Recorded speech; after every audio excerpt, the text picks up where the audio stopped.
Hello guys, welcome to study IQ Gyan Bharat. आज हम railway previous year के सेट नंबर 3 डिस्कस करने वाले हैं, तो वीडियो को ध्यान से अंत तक जरूर देखिएगा। इससे पहले मैंने ऑलरेडी 2 सेट करवा रखे हैं, तो आप उसे डिस्क्रिप्शन बॉक्स में जाके देख सकते हैं या फिर आई बटन पे।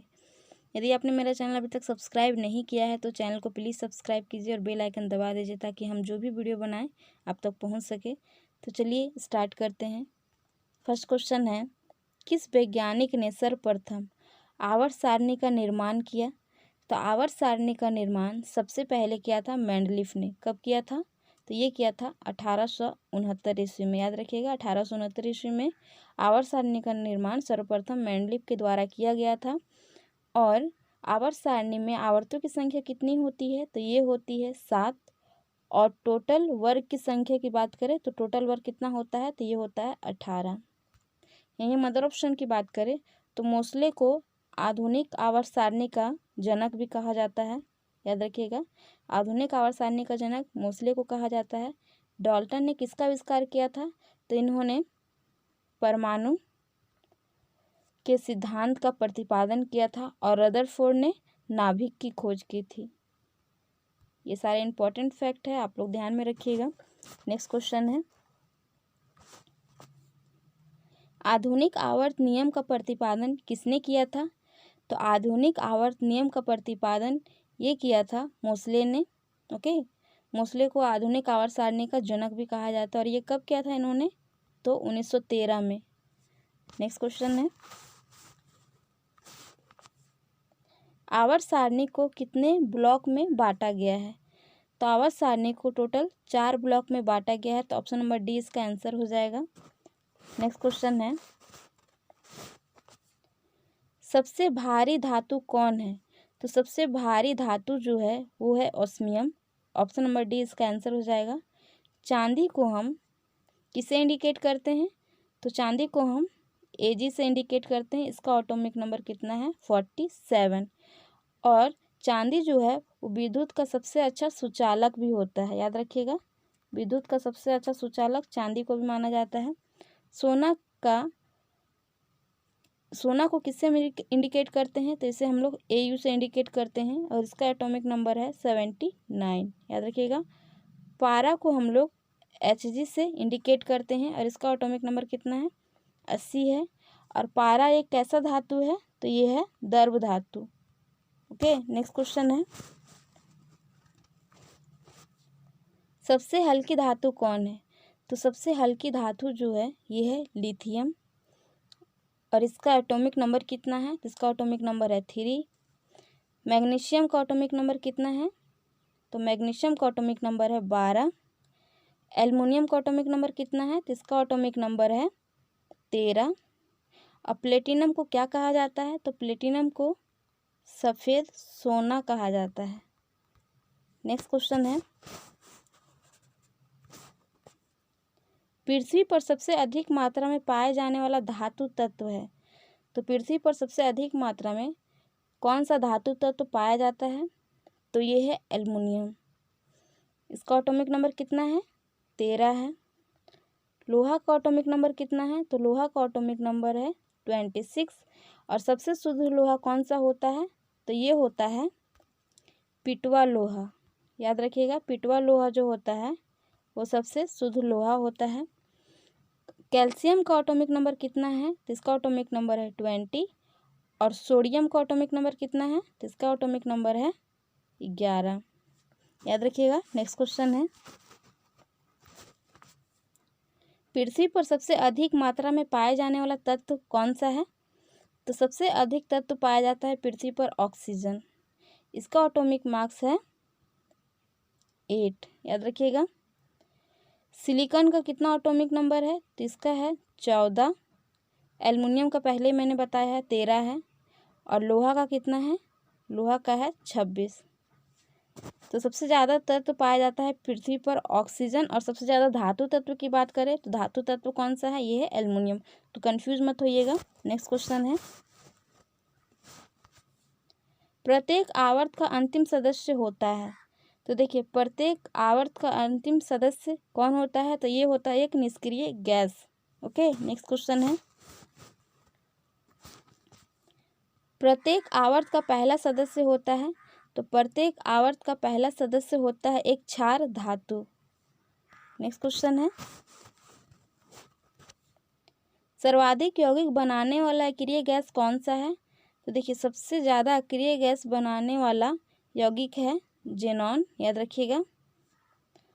नियॉन गैस का क्या कार्य है? तो ये लैंप और ट्यूबलाइट में इसका यूज किया जाता है, याद रखिएगा। रेडॉन जो है ये हमारे वायुमंडल में नहीं पाया जाता है और यह भी एक अक्रिय गैस है, याद रखिएगा। और हीलियम को हम गुब्बारा में भरते हैं। गुब्बारा में किस गैस का प्रयोग किया जाता है? तो ये किया जाता है हीलियम का। तो सर्वाधिक यौगिक बनाने वाला अक्रिय गैस कौन सा है? तो ये है जेनॉन, याद रखिएगा। ऑप्शन नंबर बी इसका आंसर हो जाएगा। नेक्स्ट क्वेश्चन है, किस अक्रिय गैस का उपयोग रेडियोथेरेपी में कैंसर रोग के इलाज में होता है? तो देखिए रेडियोथेरेपी में कैंसर रोग के इलाज के लिए ये गैस है रेडॉन, ठीक है। ऑप्शन नंबर सी इसका आंसर हो जाएगा। नेक्स्ट क्वेश्चन है, किस अक्रिय गैस का उपयोग विद्युत बल्ब में किया जाता है? तो विद्युत बल्ब में किया जाने वाला अक्रिय गैस है आर्गन। ऑप्शन नंबर ए इसका आंसर हो जाएगा। नेक्स्ट क्वेश्चन है, किस अधातु में धातुएं चमक पाई जाती है? तो अधातु में धातुएं चमक पाई जाती है आयोडीन में, याद रखिएगा। अब पारा जो है एक द्रव धातु है पारा। और ब्रोमीन कैसा धातु है? यह एक अद्रव अधातु है, याद रखिएगा, कंफ्यूज मत होइएगा। नेक्स्ट क्वेश्चन है, 1948 में गठित परमाणु ऊर्जा आयोग के अध्यक्ष कौन थे? तो 1948 में परमाणु ऊर्जा आयोग का गठन हुआ था, उस टाइम उसके अध्यक्ष कौन थे? होमी जहांगीर भाभा, याद रखिएगा। आर्यभट्ट कौन थे? तो आर्यभट्ट ने सबसे पहले ये बताया था कि पृथ्वी जो है वो अपने अक्ष पर घूमती है। और सीवी रमन ने रमन प्रभाव दिया था और 1930 में इसके लिए इन्हें नोबेल पुरस्कार भी दिया गया था। और इन्हीं के याद में हम लोग 28 फरवरी को राष्ट्रीय विज्ञान दिवस के रूप में भी मनाते हैं। और हरगोविंद खुराना ने किसका आविष्कार किया था? तो इन्होंने आनुवांशिकी कोड के बारे में बताया था, हरगोविंद खुराना ने। नेक्स्ट क्वेश्चन है, भारत का बर्ड्समैन किन्हें कहा जाता है? तो देखिए भारत का बर्ड्समैन कहा जाता है डॉक्टर सलीम अली को, याद रखिएगा। डॉक्टर सलीम अली को भारत का बैट्समैन कहा जाता है। और होमी जहांगीर भाभा कौन थे? तो ये थे परमाणु अनुसंधान केंद्र के संस्थापक थे, याद रखिएगा। बीरबल साहनी ने क्या किया था? इन्होंने फर्नों की सजाती और संरचना की थी, याद रखिएगा। फर्नों की सजाती और संरचना की थी। और मेघनाथ साहा ने किसका आविष्कार किया था? तो इन्होंने थर्मोडायनेमिक्स की खोज की थी, थर्मोडायनेमिक्स की खोज की थी, याद रखिएगा। इनकी एक कृति भी है, ये कौन सा है? तो ये है the history of Hindu science, याद रखिएगा, हिंदू साइंस। नेक्स्ट क्वेश्चन है, केस्कोग्राफ नामक यंत्र की खोज किसने की थी? तो केस्कोग्राफ नामक यंत्र की खोज की थी जगदीश चंद्र बसु ने। इन्होंने मार्कोनी से पहले ही बेतार प्रणाली की भी खोज की थी, याद रखिएगा। मार्कोनी से पहले बेतार प्रणाली की खोज किसने की थी? तो जगदीश चंद्र बोस ने। नेक्स्ट क्वेश्चन है, लकड़ी की आयु किससे ज्ञात की जाती है? तो लकड़ी की आयु जो ज्ञात की जाती है वो कार्बन 40 से ज्ञात की जाती है, याद रखिएगा। और कोबाल्ट 60 से क्या ज्ञात की जाती है? तो इससे कैंसर से जो पीड़ित लोग होते हैं उनके उपचार के लिए कोबाल्ट 60 का प्रयोग किया जाता है। यूरेनियम से हम चट्टान और प्राचीन पदार्थ की आयु का ज्ञात करते हैं, याद रखिएगा। नेक्स्ट क्वेश्चन है, पृथ्वी की आयु का आकलन किससे किया जाता है? तो ये किया जाता है यूरेनियम डेटिंग से। ऑप्शन नंबर ए इसका आंसर हो जाएगा। रेडियो कार्बन डेटिंग से क्या होता है? तो इससे जीवाश्म की आयु ज्ञात की जाती है। नेक्स्ट क्वेश्चन है, गोलीय दर्पण की फोकस दूरी उसकी वक्रता त्रिज्या की क्या होती है? आधी होती है, दुगुनी होती है, तिगुनी होती है, चौथाई होती है। तो देखिए गोलीय दर्पण की जो फोकस दूरी होती है उसकी वक्रता त्रिज्या की आधी होती है। तो ऑप्शन नंबर ए इसका आंसर हो जाएगा। नेक्स्ट क्वेश्चन है, हजामत बनाने के लिए किस दर्पण का उपयोग किया जाता है? तो हजामत बनाने के लिए अवतल दर्पण का उपयोग किया जाता है। अवतल दर्पण को हम और किस किस चीज़ में प्रयोग करते हैं? तो इसके अवतल दर्पण का प्रयोग डॉक्टर द्वारा आँख कान नाक के इलाज के लिए अवतल दर्पण का उपयोग किया जाता है। और गाड़ी की हेडलाइट में भी अवतल दर्पण का यूज होता है। सोलर कुकर वगैरह में भी अवतल दर्पण का ही यूज किया जाता है। उत्तल दर्पण का हम प्रयोग गाड़ी के चालक के सीट के पीछे की जो दृश्य देखने के लिए उत्तल दर्पण का यूज करते हैं। और उत्तल दर्पण पर बना प्रतिबिंब कैसा होता है? तो यह प्रतिबिंब वस्तु से छोटा, सीधा और आभासी होता है। समतल दर्पण की बात करें तो समतल दर्पण पर जो प्रतिबिंब होता है ये होता है काल्पनिक, वस्तु के बराबर और पार्श्व उल्टा। ओके। और समतल दर्पण को देखने के लिए दर्पण की लंबाई कितनी होनी चाहिए? वस्तु की लंबाई से आधी होनी चाहिए। तो हजामत बनाने के लिए किस दर्पण का उपयोग किया जाता है? तो ये किया जाता है अवतल दर्पण का। ऑप्शन नंबर बी इसका आंसर हो जाएगा। नेक्स्ट क्वेश्चन है, मोटर गाड़ी के चालक के सामने कौन सा दर्पण लगा रहता है? तो मोटर गाड़ी के चालक के सामने ये लगा रहता है उत्तल दर्पण, याद रखिएगा। नेक्स्ट क्वेश्चन है, विटामिन सी का रासायनिक नाम क्या है? तो विटामिन सी का रासायनिक नाम है अस्कॉर्बिक एसिड। और विटामिन सी का सबसे अच्छा स्रोत कौन है? तो ये है आंवला, याद रखिएगा। आंवला जो है विटामिन सी का सबसे अच्छा स्रोत है। रेटिनॉल किस विटामिन का नाम है? तो यह है विटामिन ए का नाम। और विटामिन ए की कमी से कौन सा रोग होता है?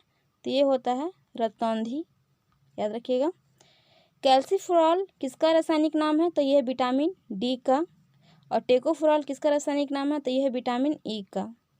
नेक्स्ट क्वेश्चन है, मंगल ग्रह पर उतरने वाला पहला अंतरिक्ष यान कौन सा है? तो देखिए मंगल ग्रह पर उतरने वाला पहला अंतरिक्ष यान है पाथफाइंडर। और ये उतरा कब था? तो ये उतरा था 6 जुलाई 1997 को। ओके, 6 जुलाई 1997 को मंगल ग्रह पर पाथफाइंडर नाम का एक अंतरिक्ष यान उतरा था। अदर ऑप्शन की बात करें कोलंबिया की, तो कोलंबिया है प्रथम अंतरिक्ष शटल। प्रथम अंतरिक्ष शटल कौन है? तो ये है कोलंबिया, याद रखिएगा। स्पुतनिक 1 के बारे में बात करते हैं तो ये अंतरिक्ष में प्रक्षेपित प्रथम कृत्रिम उपग्रह है। और चंद्रयान क्या है? तो चंद्रयान जो है भारत का प्रथम चंद्र मिशन का नाम है चंद्रयान। नेक्स्ट क्वेश्चन है, सौर परिवार का सबसे ठंडा ग्रह कौन सा है? तो सौर परिवार का सबसे ठंडा ग्रह है नेपच्यून। इसे वरुण के भी नाम से जाना जाता है। ओके। और इसकी खोज कब की गई थी? तो इसकी खोज की गई थी 1846 ईस्वी में। किसके द्वारा? जर्मन खगोलयक थे एक, जोहान गाले के द्वारा इसकी खोज की गई थी। और नेपच्यून जो है ये सूर्य से सबसे दूर स्थित ग्रह है। और इसका रंग कैसा है? तो इसका रंग है हरा रंग। इस ग्रह का रंग कैसा है? हरा रंग है। और इसे ठंडा ग्रह क्यों कहा जाता है? क्योंकि इसके जो ग्रह के चारों ओर मीथेन की मात्रा सबसे अधिक पाई जाती है और यहाँ बादल छाया रहता है, इसके वजह से इसे ठंडा ग्रह कहा जाता है। यही हम अदर ऑप्शन की बात करें मंगल को, तो मंगल को लाल ग्रह के भी नाम से जाना जाता है। और लाल क्यों होता है ये ग्रह? तो आयरन ऑक्साइड की वजह से, आयरन ऑक्साइड की वजह से ये लाल ग्रह इसे माना जाता है। और इसके 2 उपग्रह हैं, कौन कौन से हैं? ये है फोबोस और डिमोस। फोबोस और डिमोस किसके 2 उपग्रह हैं? तो ये है मंगल के। बुध की बात करते हैं तो बुध जो है वो सूर्य से सबसे नज़दीक का ग्रह है और यह सबसे छोटा ग्रह भी है। यह 88 दिन में सूर्य का एक चक्कर लगाता है। और इसका कोई उपग्रह नहीं है, याद रखिएगा, इसका कोई उपग्रह नहीं है। पृथ्वी को नीला ग्रह के भी नाम से जाना जाता है। पृथ्वी को कौन से ग्रह के नाम से जाना जाता है? नीला ग्रह के नाम से। इसका एकमात्र उपग्रह कौन सा है? तो ये है चंद्रमा, याद रखिएगा। और ये शुक्र के समान भी है, इसीलिए शुक्र को पृथ्वी के जुड़ा बहन भी कहा जाता है। नेक्स्ट क्वेश्चन है, इनमें से कौन सा वलय युक्त ग्रह है? तो वलय युक्त ग्रह है शनि, और इसमें वलय की संख्या कितनी है? तो 7 है वलय की संख्या। और शनि जो है वो दूसरा सबसे बड़ा ग्रह है, ओके। और इसका उपग्रह का क्या नाम है? इसके उपग्रह का नाम है टाइटन। टाइटन इसके उपग्रह का नाम है। और इसे तैरता हुआ ग्रह भी कहते हैं शनि को, याद रखिएगा। बृहस्पति की बात करें तो बृहस्पति जो है वो सौर मंडल का सबसे बड़ा ग्रह है। और इसका उपग्रह कौन है? तो ये है गैनीमेड, इसका उपग्रह। और इसे पीला ग्रह भी कहते हैं। तो आई होप ये वीडियो आप लोग को पसंद आए, तो वीडियो को लाइक एंड शेयर ज़रूर कर दीजिएगा। और चैनल पर नए हैं तो चैनल को प्लीज़ सब्सक्राइब कर दीजिए। आज के लिए इतना ही, मिलते हैं नेक्स्ट वीडियो में। Thank you for watching this video. जय हिंद।